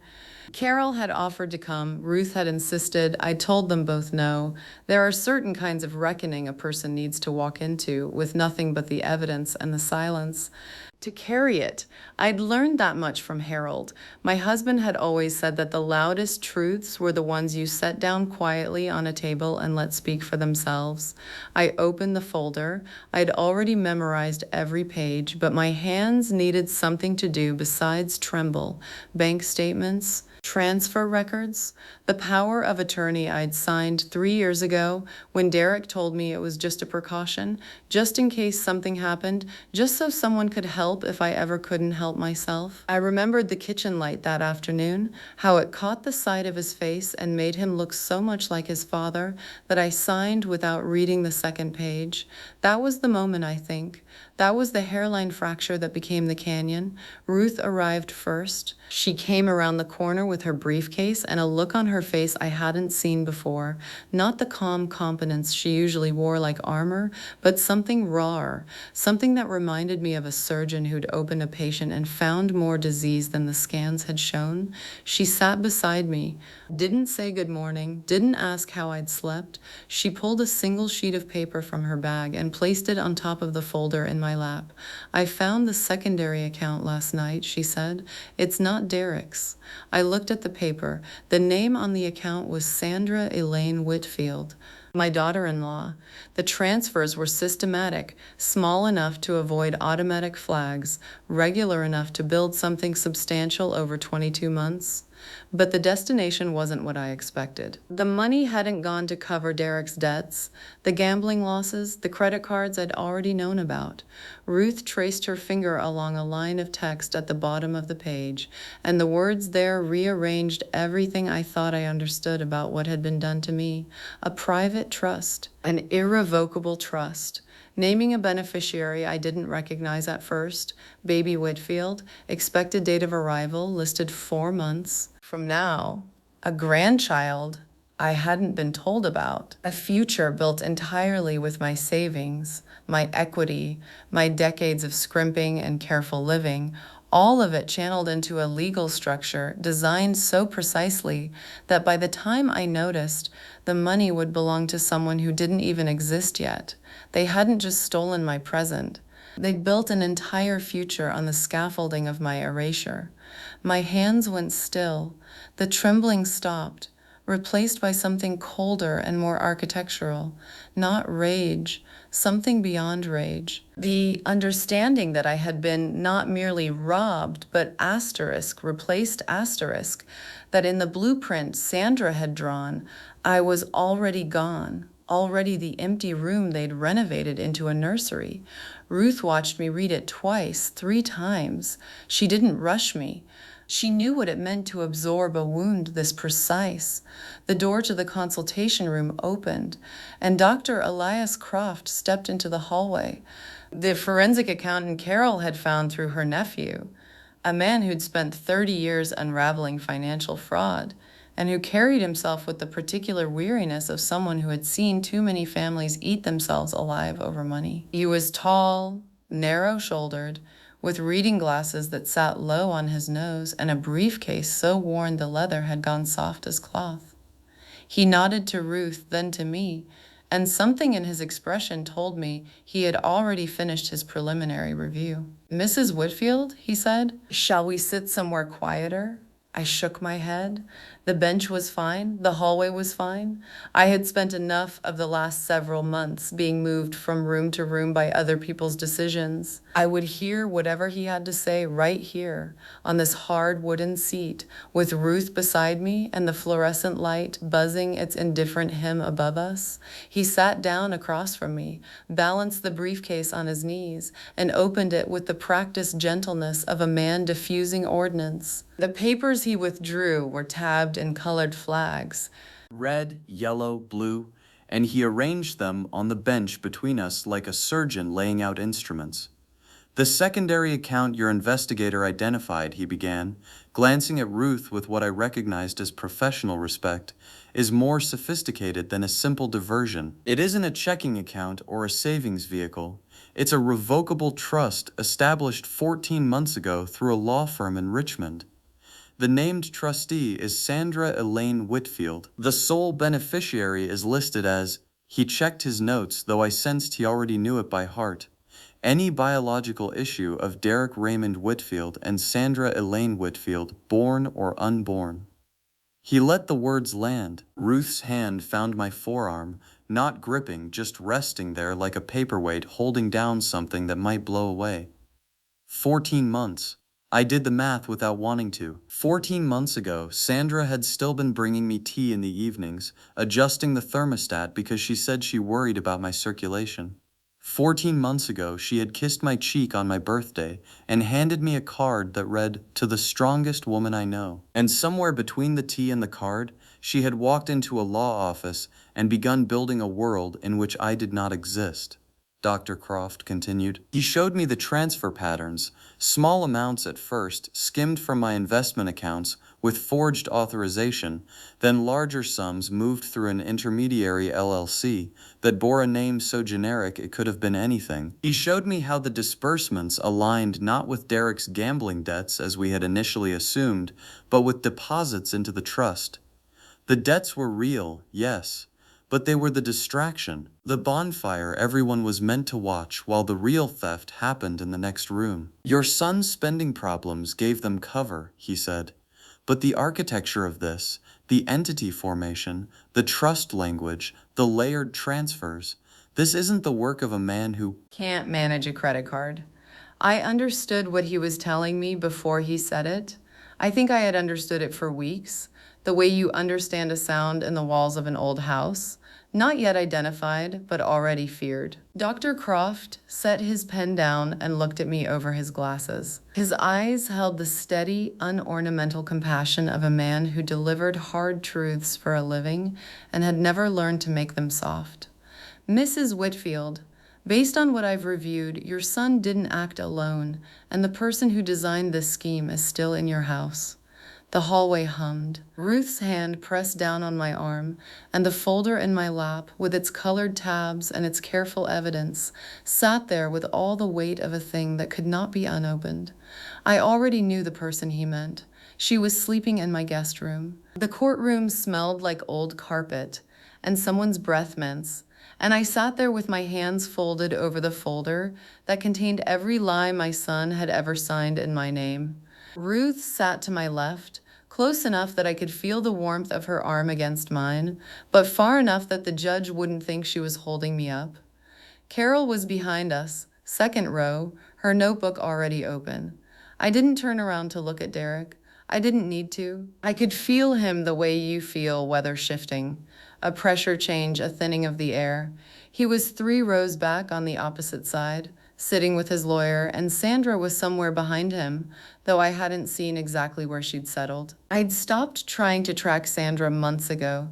She was the kind of woman who could be in a room without displacing any of it, and I'd always read that as weakness. I was wrong about that. I was wrong about a number of things, but that one mattered.